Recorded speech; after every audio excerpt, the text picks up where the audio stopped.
Москвада эмгектенген мекендештер, сиздерге границага кирди чыкты жасоо зарылчылыгы жаралса, анда биз сиздер үчүн кызмат кылабыз.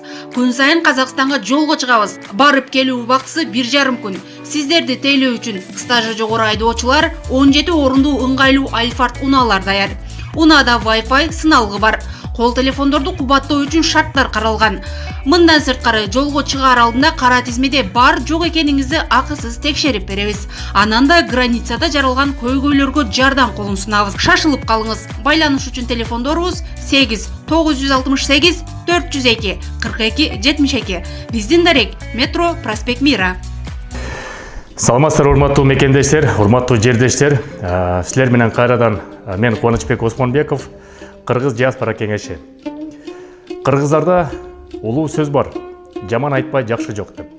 Бүгүнкү биздин маалымат рубрикабыз болсо, Россия жергесинде курьер болуп иштеген мекендештер боюнча болмокчу. Курьердин эки түрү бар. Көп мекендештерибиз Яндекс, Delivery компанияларында курьер болуп тамак аш ташып, азык-түлүк ташып иштеген мекендештерибиз бар.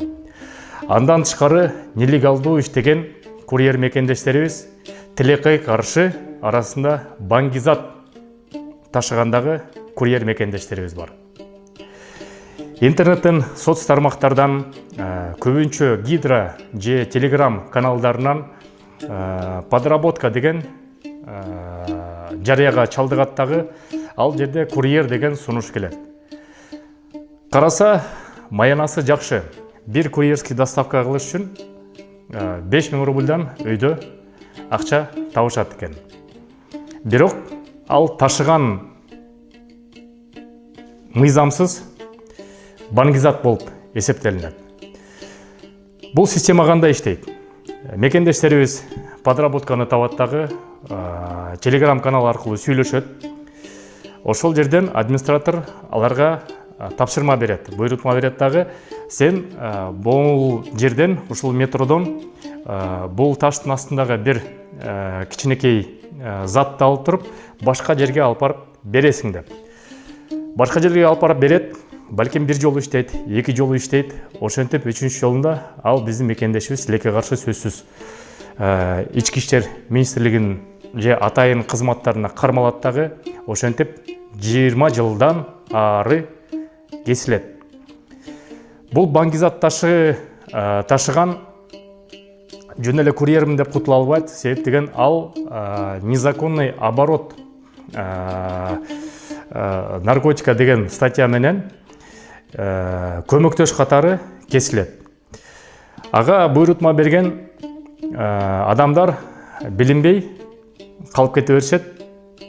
Тилекке каршы бечара жөнөкөй биздин мекендештерибиз түрмөгө отурат дагы. Ата-энеси, бир туугандар Кыргызстандан сыздаган бойдон кала беришет.